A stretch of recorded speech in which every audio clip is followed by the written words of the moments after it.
Hello there and welcome to another episode of your most watched business show in the country. This is the Business Weekly Show here on Citi TV and I am your host, Michael Obodu. In the next 1 hour, I'll be bringing you a wrap of all the top business stories for the week, including the closure of shops by traders and the recent hike in fuel prices. So if you're ready, let's go.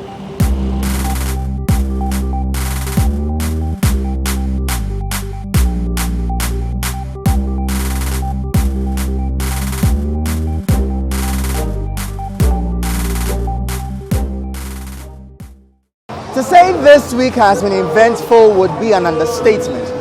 Did you go to the market on Wednesday and Thursday? I can imagine how dreadful it was to travel all the way to the market to find all shops closed. It must have been a relief to hear the Ghana Union of Traders Association, GUTA, finally call off their strike, right? Well, on their part, they got the attention of the government on their stated concerns. So we understand GUTA leadership had a meeting with the government and so far they have resolved to basically call off their strike and to allow their members to go ahead and trade. And this morning we've seen that a number of shops here are still closed, but some of them who got the information ahead of time have since opened here at Opera Square. And let's engage some of them on what they make of the strike that has been called off by their leadership. Is this your store? No, it is not my store, the other store. It is closed, why? Yeah, because of the situation of the dollar. So we are on strike. But your leadership has asked you to open your shop because they've called off the strike after engaging with the government. Yeah, it's true. But due to circumstances beyond our control, the time we got to know, so we can't open the shop right now, unless tomorrow. The time now is 10 a.m. If you open now, maybe some people would come in to buy. Yeah. Where my boss will come from is far away. We also closed our shops. What was the reason? The reason was the way the dollar was moving. Our leaderships want the government to withdraw the attention of the government concerning the problems that we are facing, and we all closed. The order came from GUTA, so we all closed the shops. So when you closed the shop, how were you able to cope for the 2 days that it was? We all relaxed in the house. Since it's coming from our leaders, we don't have anything to say. Now let's talk about business generally. How has business been over the past few months? Oh, it's very, very tough because of the rate of the dollar. We are finding things difficult to sell. Because you will sell something today, tomorrow the dollar price will change. It will affect the thing that you sold yesterday. So they had a meeting that for some reason we should open our shops today. That is 21st Friday. So that they suit to it our concerns. That's why we have opened today. Electrical things, building material, that one we cannot say we will not import because we don't manufacture some here. But you have other things that we all know. That means for me, I'm not the one to say the government should allow them to bring in. But the government themselves, they know that meanwhile we have the same thing, the same items here. You understand? Why should the government allow them to bring in? Traders within the Opera Square area are mainly people who deal in imported products. Any happening with the exchange rate really impacts either negatively or positively on their business transactions. Now let's engage the manager of this Forex Bureau. Explain to us how the dollar exchange rate has been over the period. From the beginning of the year, the dollar started hovering around 6.53 thereabout, and we sell it at 6.7 at that time. But within a short time, from June thereabout, when the rating agencies started speculating that, there's doom for Ghana, blah, blah, what is going to happen, then it creates instant panic in the system. And if somebody bring in $100 like this, the rate is 14 cedis to $1. So 14 times 100 will give you 1,400 cedis. You see now, I've quoted 14 against 15. But I wouldn't be surprised within an hour or two, the rate that I sold this money, I may be forced to buy at that same rate.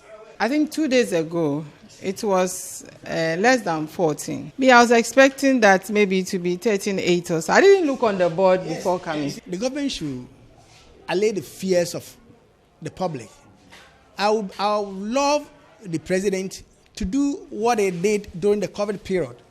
Talk to us weekly.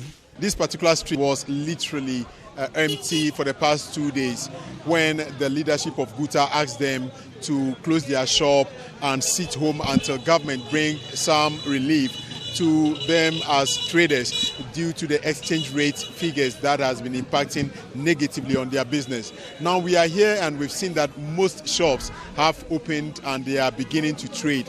Let's engage some of the traders to find out what they make of the 2-day closure of shops.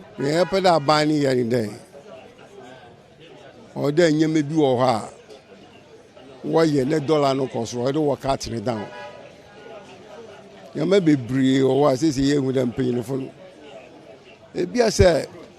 Minister of Finance no one modina. If you don't find the power from a committee should be formed between Guta, the Ministry of Finance, the Ministry of Foreign Affairs, the Ministry of Finance, Ministry of Trade, and then National Security, so that we will sit down and then work out modalities for our concerns to be addressed.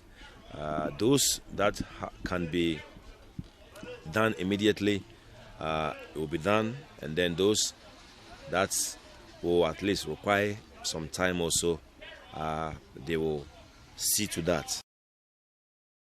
The other very fascinating event of the week was the hike in fuel prices. Diesel is now selling at almost 16 Ghana cedis at some pumps. When I saw the price at some of the pumps on Sunday, I was confident that it must be the usual rush to just increase prices, and was confident that things will normalize the next couple of days. So you can imagine my shock when I realized the market leader Goil also posted similar prices. At a leading oil marketing company, Total Energies, the price of diesel stands at 15 Ghana cedis 99 pesos, while petrol sells for 13 Ghana cedis 10 pesos. The same price was seen at various Shell fuel stations. These figures show a sharp rise from the 11 Ghana cedis 6 pesos per litre for petrol and 13 Ghana cedis 95 pesos per litre for diesel prices earlier in the month. However, for market leader Goil, its prices were yet to go up at the time of filing this report. Commercial drivers who visited the fueling station to fill their tanks decried how the spike in prices were adversely affecting their livelihood. They have increased the petrol too much. We can't afford it. And we have not given the price to. You see, we are worrying. As the petrol goes up, we are not making our sales. You own your car owner. Give your car owner some. Says he has given you sales to pay, but you don't get it. You buy the fuel, you put all the money in fuel. They have urged the government to subsidize fuel or increase transport fares to cushion them. The increment, I don't agree in the lorry fare. But the petrol, they should have to reduce it, subsidy. They should have to reduce the petrol drastically. As expected, passengers on the other hand are concerned over the likely increments in transport fares. Me like this, I come from New Fadama. So when I came, because of transport, I highlighted at this circle and I walked to, how do you call it?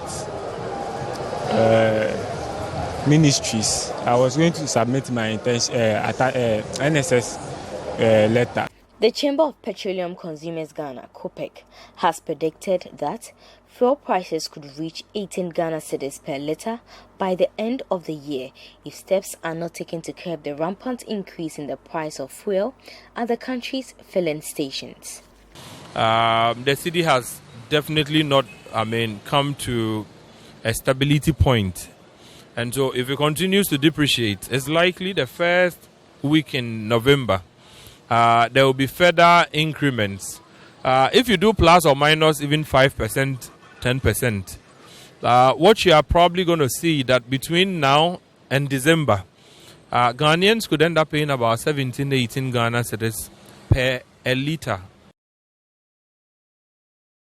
It's very concerning when fuel prices begin to spike like they are lately, particularly because of how this affects various aspects of our lives, and the agricultural sector is no exception. It has contributed to a rise in food inflation, and it doesn't end there. Economists are warning that food inflation could escalate as the farmers in Ukraine have no access to liquidity, so they are limiting their export of grains to other parts of the globe. Food inflation remains high around the world, of which Ghana is no exception. Since the start of 2022, food prices have increased sharply in many countries, largely due to the Russian-Ukraine war. Data from the Food Price Index in countries in sub-Saharan Africa indicates that Ghana has recorded very sharp rises in food on the African continent. Data from the Ghana Statistical Service indicates that food inflation for the month of September was 37.8%, whilst non-food inflation was 36.8%. Inflation for locally produced items was 35.8%, but that of imported items was 40.7%. This development has raised concerns of possible food shortage if the current condition continues. Speaking during a press briefing in Accra, Professor Oleg Niviensky hinted that the tendency of a food shortage is inevitable should Russia-Ukraine war persist. Ukraine has always been a reliable partner to its partners in the world. So, the only thing that is really undermining this is really the war in Ukraine, and what has been done to our ports, to partly ruined infrastructure, and to what's happening on the farming level, because our farmers are deprived at the moment from liquidity. They don't have really little money to continue the season. So this is really a threat, because now we kind of exporting what we were able to produce this year, but the next year's season is really under the threat, under huge circumstances. First of all, is because we don't know whether we will be able to export or not, because Putin is constantly threatening that he wants to undermine the grain deal, the grain corridor. So we are not sure what's going to happen tomorrow, the day after. So there's huge insecurity in that respect. Reacting to the comments, the Ghana Chamber of Agribusiness maintains that any food shortage that may be recorded in the country should not be largely attributed to the Russian-Ukraine war. There are a number of drivers. It's not only about the so-called Russian-Ukraine unrest. I don't want to call it a war for geopolitical reasons. The unrest there, it's a contributory factor, but it is not a major factor. The COVID pandemic is a factor, but it's not a major factor. I think the major factors have to do with rises in energy prices. Recent periodic and unregulated rises in energy prices are the major drivers of this inflation across the country. The IMF has just released a report that building a more serious sub-Saharan Africa, which was released, I think, over the weekend, October 2022, which is part of the overall report, Regional Economic Outlook of Sub-Saharan Africa. And in that report, it clearly says that food inflation over the years from 2010 to 2020 has risen as a result of a number of drivers that contribute these pressures. Paramount among them the energy price fluctuation, the recent energy price fluctuation. The second factors they listed as drivers are changing weather conditions. There's climate change induced weather extremes, conflict, and also security challenges, and disrupt agricultural practices. There's more. The producer price inflation for the month of September has risen to 45.6%. Why must we be concerned? Well, it is the average price of goods and services received by domestic producers for their production activities, which means we are paying more for locally produced goods. In a media engagement on Wednesday, the government statistician Professor Samuel Kobina-Enin announced that the producer price inflation PPI for September 2022 has surged to 45.6% from the 39.7% recorded in August of the same year. This represents an increase of 5.2 percentage points. He explained that the September rate was largely driven by increases in the industrial sector, which recorded the highest year-on-year producer price inflation rate of 54.5%. This was closely followed by the construction sector with 25.1%. The services sector recorded the lowest year-on-year producer inflation rate of 5.6%. Here is the government statistician Professor Samuel Enin giving more updates. Inflation, that is prices from the factory gate perspective for all goods and services for the month of September 2022 stood at 45.5%. This literally means that averagely general prices of goods and services from the producer's perspective, from the firm's perspective, have gone up by 45.5% between the months of September 2021 and September 2022. On a month-on-month basis, with the respective indices, provisional September 2022 160.3, August 2022 152.3, monthly change between August 2022 and September 2022 was 5.2%. From the factory perspective, from the producer's perspective, between August 2022 and September 2022, generally prices of goods and services went up by 5.2%. We do the disaggregation from the sector level, looking at our three main sectors. What we see missing here is the agricultural sector, but focusing on the industry and the services sector relative August 2022 and September 2022, we see about a 6 percentage point difference from the industry sector perspective. The government statistician also indicated that the basket for the calculations of the producer price inflation PPI in the country has been expanded to better reflect the current economy. The rebasing also gave us an opportunity to expand the scope of firms that we're working with. Hitherto, we're working with 225 firms. With the rebase figure, we targeted 835 firms. Data that we're going to share with you henceforth had a response rate of about 72%. So we have 603 firms from which data has been collected, and subsequently going to use this data in the production of PPI and producer inflation. From these 603 firms, we have 2,639 products that on monthly basis we're going to collect data on prices and quantities from. This is an increase from 900 given the old series that we had until September 2022. Yet in the midst of all of these is the growing unemployment rate in the country. But at least all is not lost, as researchers at the Oliver Tambo African Chairs Initiative say there are more opportunities for Africans in comparison with other continents once policymakers and industry players develop programs on technology entrepreneurship. Analysts largely attribute the worsening unemployment situation in Africa to the problem associated with skills development, especially in the era of the fourth industrial revolution. Many researchers say a result-oriented research strategy towards addressing this predicament is the way to go. In order to strategically improve agribusiness, financial inclusion, healthcare, among others, governments and various stakeholders have been urged to pay attention to technology entrepreneurship.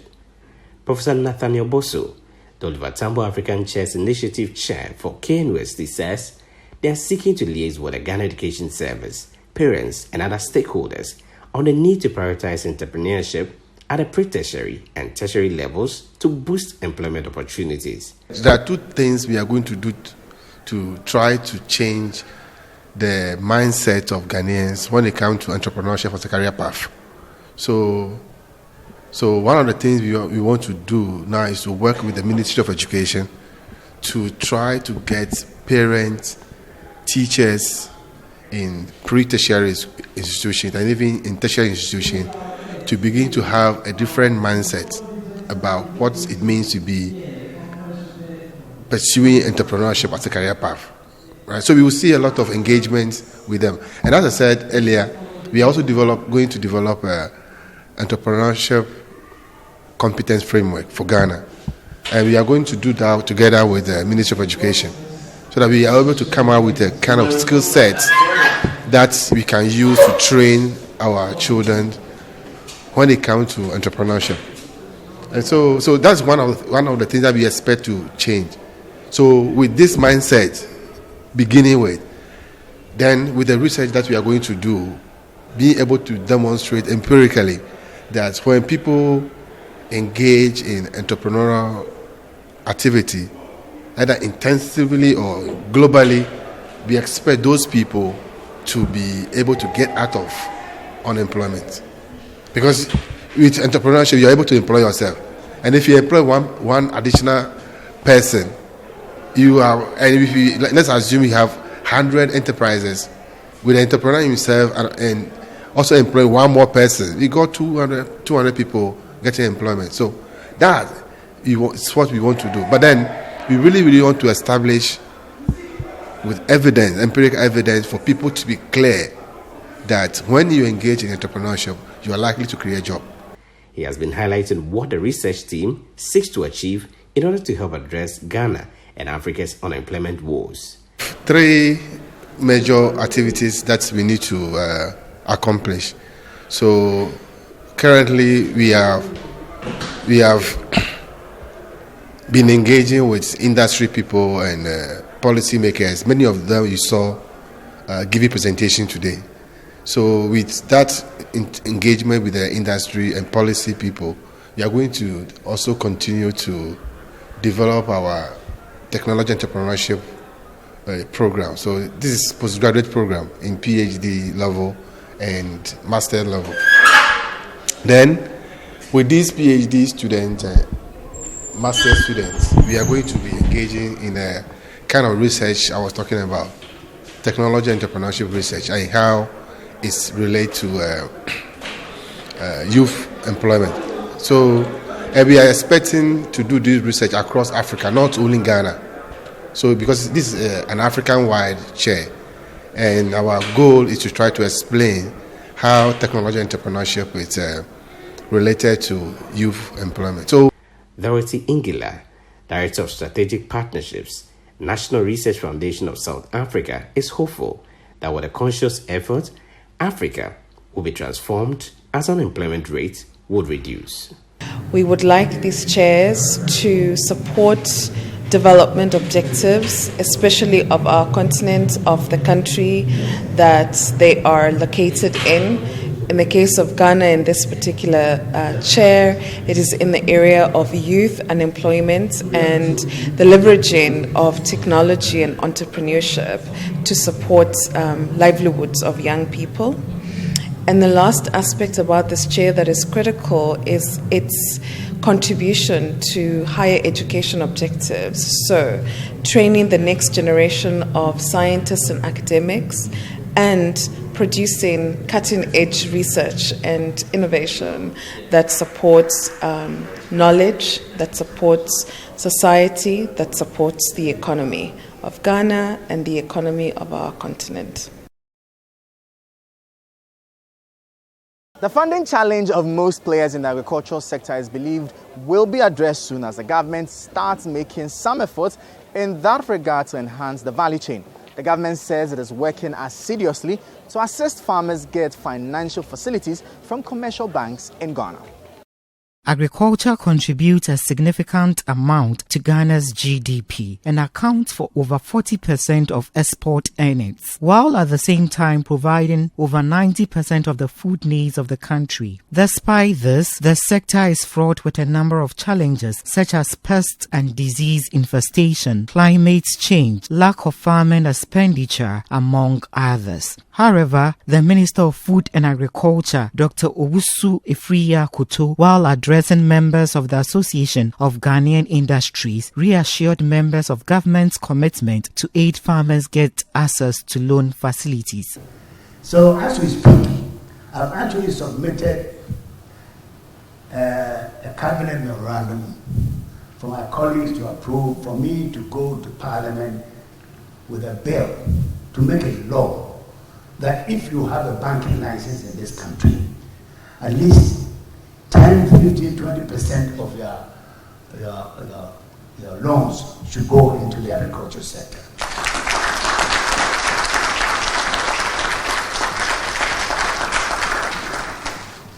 And I seriously mean it. I've privately been consulting with the managing directors one by one, the governors, and so of course they are all resisting. Oh, it's not good. It's not good. It will be good. Speaking on the sidelines of the Business Forum, Vice President of the Large Scale Manufacturing of AGI, Ashok Mohani, bemoaned the high inflationary rate as it is affecting industry players. And I think probably more communication on what is happening would be helpful.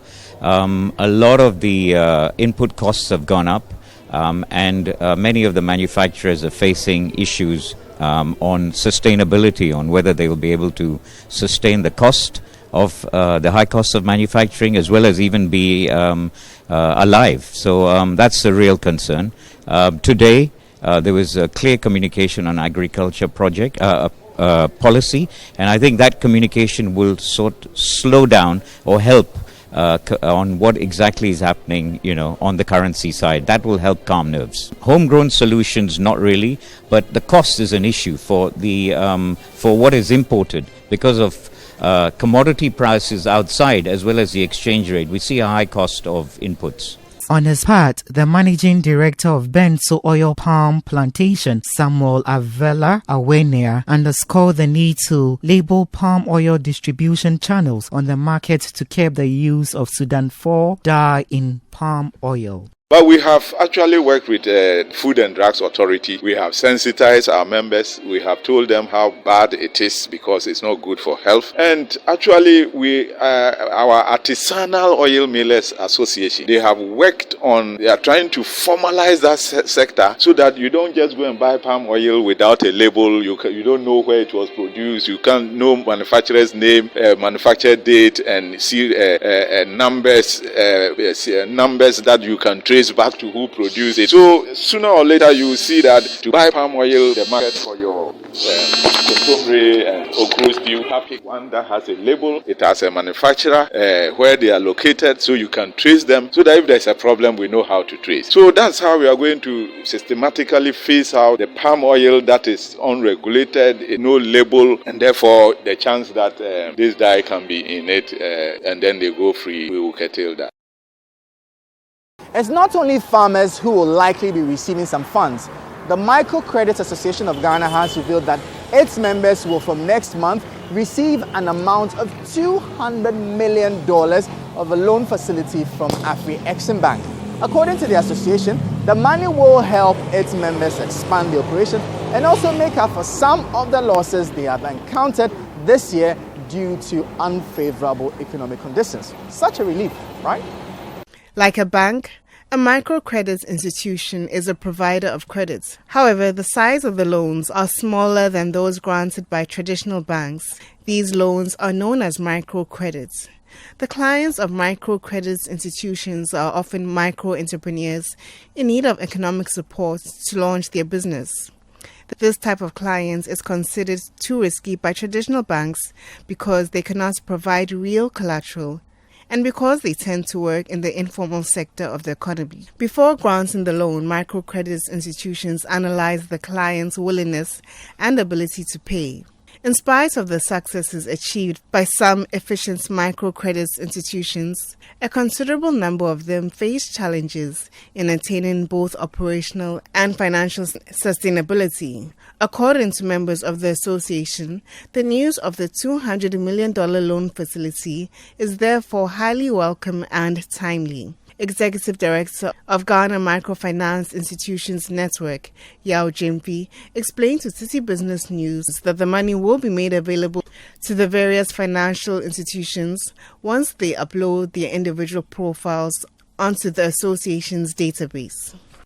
Something that we sought for a year ago, and then just last month they came in that they have allocated some funding to us. The only condition on it is that we have to create a profile for each of the institutions so that they can have access to the fund. But it has a broader range of activities that the fund can go into.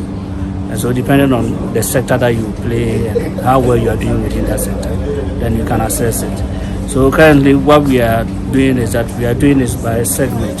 We'll look at the savings and loans, the microcredit, the microfinance companies, and then other financial NGOs that are into funding of any sort that they want to do. So that's the way it's going to happen.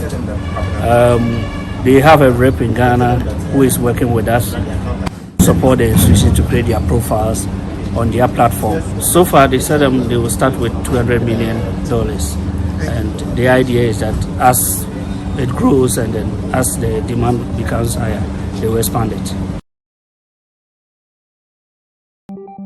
Still on the financial sector, and the monetary policy rate by the Bank of Ghana since the start of the year has increased by about 70%. The policy rate, which is the rate at which the Bank of Ghana lends to commercial banks for onward lending to their customers, is critical to the operations of players in the financial sector.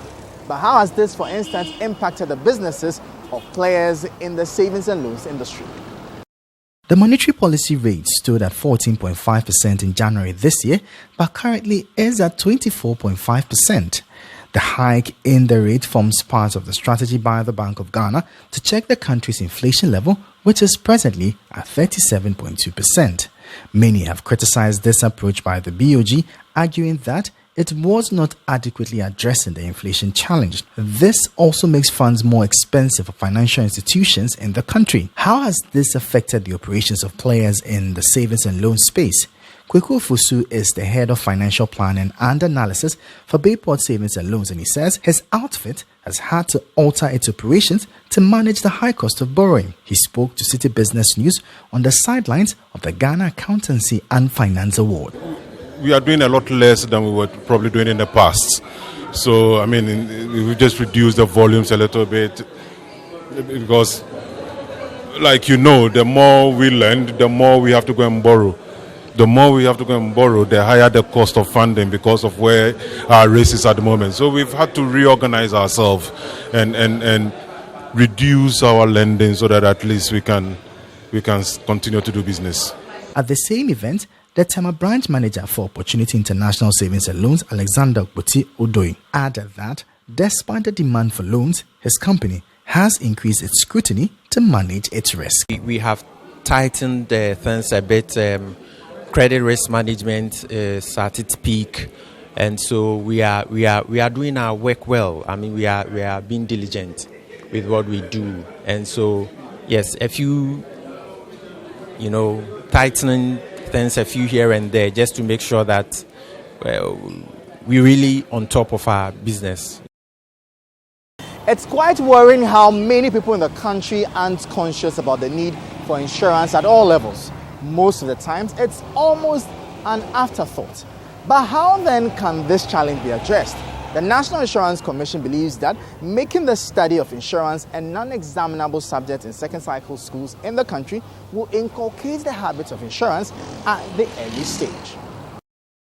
The National Insurance Commission, as part of efforts to inculcate the spirit of insurance among the youth, has adopted quiz competitions as one of the channels to educate students at the senior high schools in the country. The maiden National Insurance Commission quiz competition, which was held in Sunyani, saw 4 schools participating.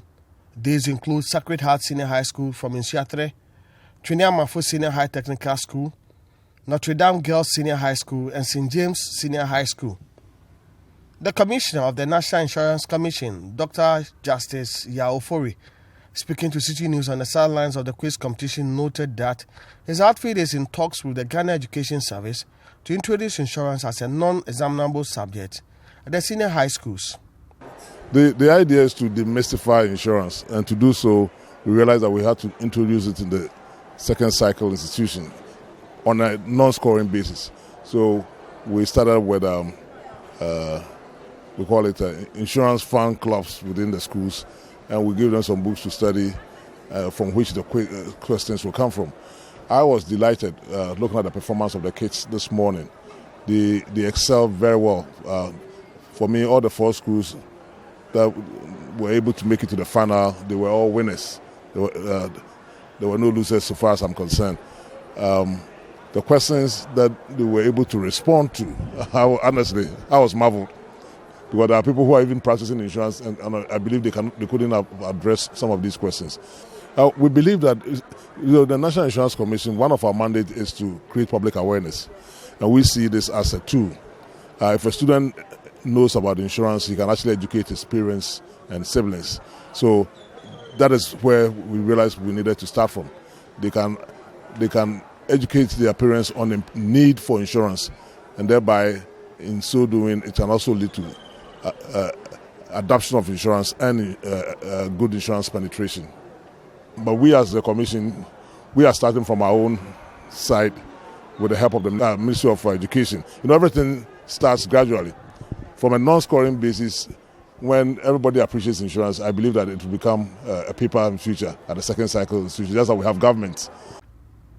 Some representatives of some of the insurance companies commended the National Insurance Commission for the steps taken to inculcate the importance of insurance in the Ghanaian youth. Well, in my opinion, I think that it's a very good move that the National Insurance Commission has made. When you look at the Ghanaian community, insurance knowledge is relatively low. And that translates into the number of people who are interested in taking insurance policies. I think this is a very good initiative from the Commission. If you look at insurance in general, people have a lot of misconceptions about insurance. But I think this is an eye-opener. This will make the public understand that insurance has a very important place in our lives. The government in the next couple of weeks will present the 2023 budget and economic policy. But some financial observers are asking the government to intensify efforts at ensuring the Forex Bureau sector is sanitized. You know how central the sector has been in the price fluctuation of the dollar and how this affects the economy. As part of its mandate, the Ministry of Finance is expected to present the national fiscal expenditure to Parliament next month, but before it does so, it draws consultations with key stakeholders. Many, if not all, are anticipating a favorable budget as government is yet to conclude its negotiations with the International Monetary Fund (IMF) for an economic bailout. Speaking during a stakeholder forum on inputs for the 2023 budget and economic policy organized by the CSO Budget and Economic Policy Fiscal Policy Specialist with Oxfam, Dr. Alex Ampabin, highlighted some key fiscal expectations. As it stands, anybody earning $35 a month is already in the tax bracket. What would $35 a month do to you? So when I say the taxes we are taxing the poor more. You only get 365 Ghana tax-free if you work. You get 365 Ghana tax-free. Any amount, even if you get 366 or 367, your marginal tax rate is already 5%.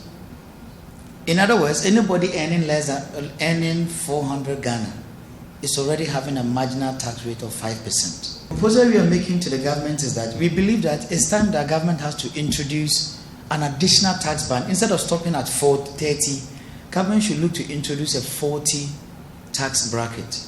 And that 40 tax bracket can look for incomes above $40,000. Sorry, $4,000. $4,000 a month. So I'm sure when you go home, you'll be able to punch the calculator and then convert my dollars into cedis. Unfortunately, I couldn't do it now. I hope you're getting what I'm trying to raise. The point is, we go to the area where everybody has to contribute, and you are looking for individuals who are earning more to contribute more. It is not the time to tax people who are earning less.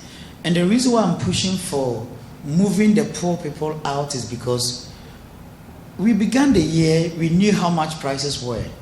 Everything has gone up. But those who are being paid, who have been asked to pay taxes on incomes above 365 Ghana cedi, the tax rate hasn't changed. So we are rather punishing these people more. Meanwhile, cost of living has gone up to almost 40%. Tax exemptions bill, we push this over and over and over again. The issue is, we got the bill passed. But as I'm talking to you, the information I gathered, thanks to Dennis, it still not be assented to. But if clearly this is costing us over 5 billion Ghana cedis a year, and if Parliament has money to pass it, we would like to appeal to the presidency to speed up in assenting the tax exemptions bill into law.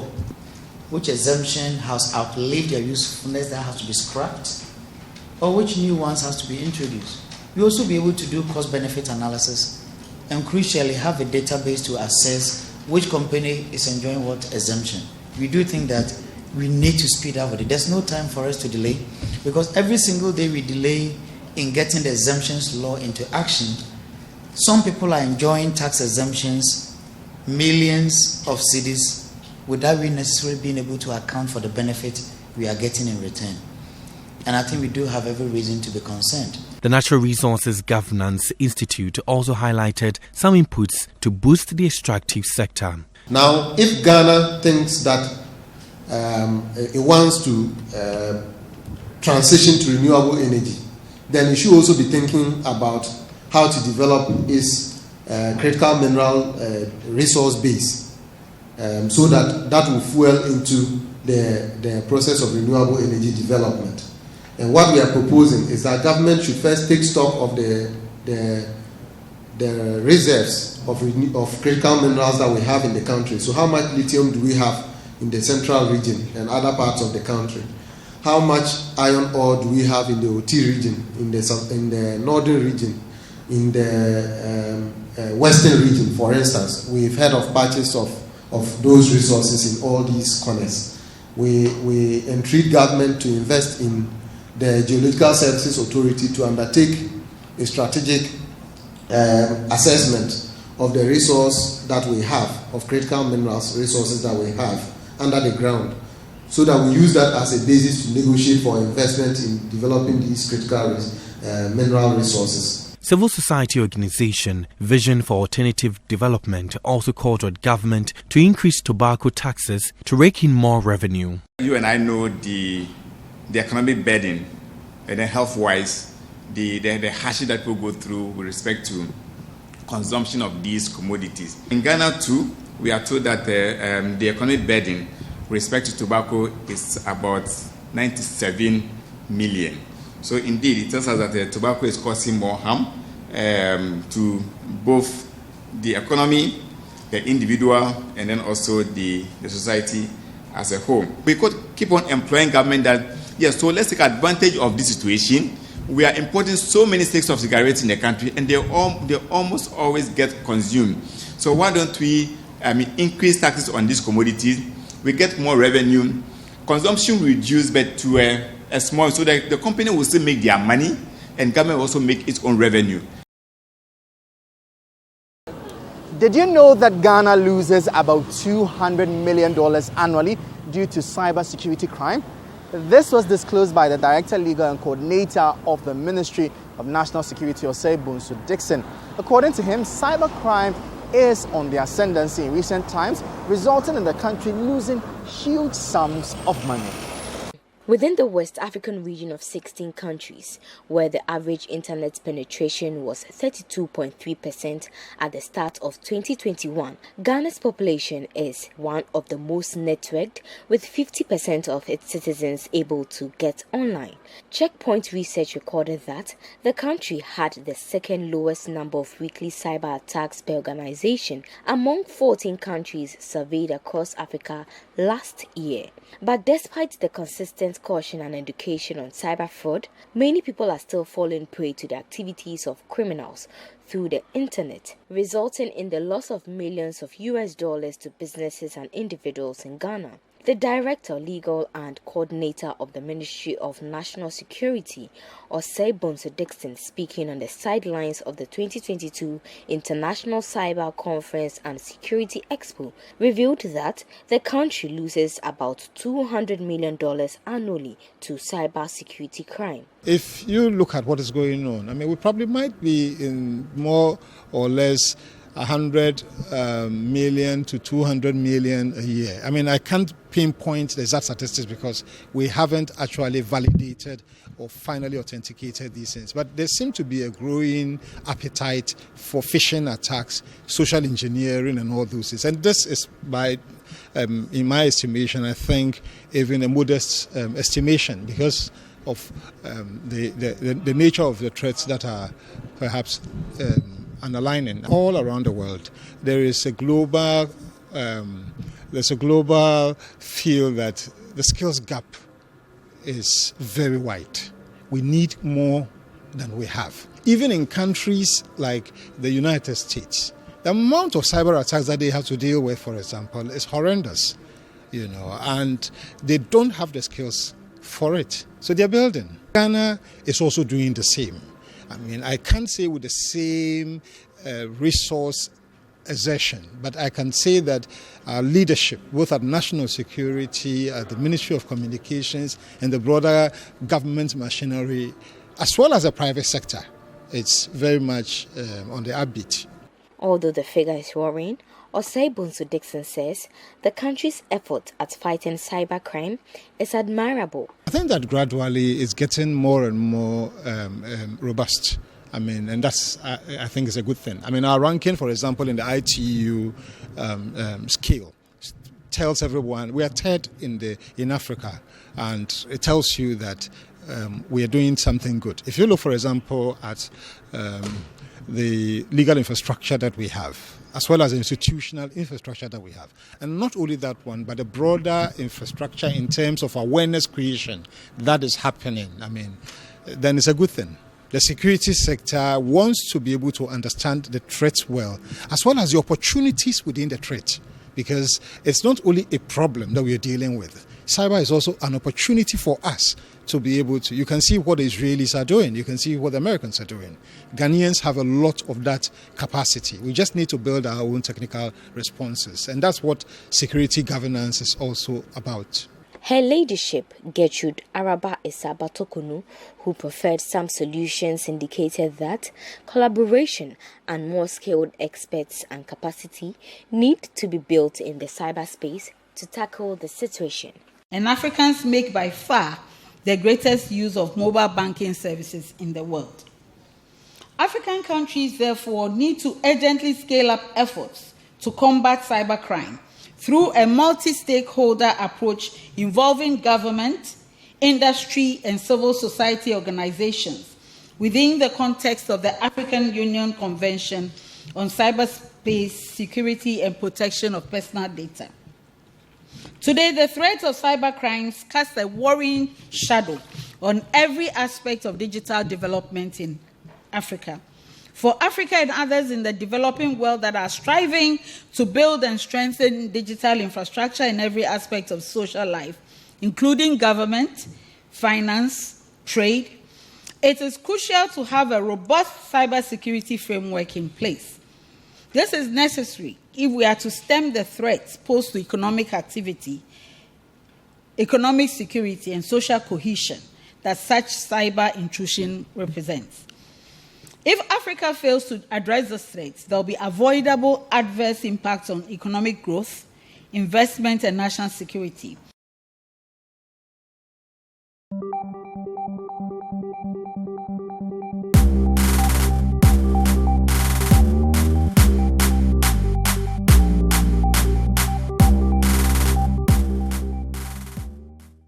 Well, that'll be all for today's edition of the Business Weekly Show here on Citi TV, your most watched business show in the country. For more business stories, please visit our website, citybusinessnews.com. My name is Michael Obodu. Thank you for tuning in. Let's connect on Twitter at @mobodu. Catch you same time next week. Stay safe, stay informed, and bye-bye.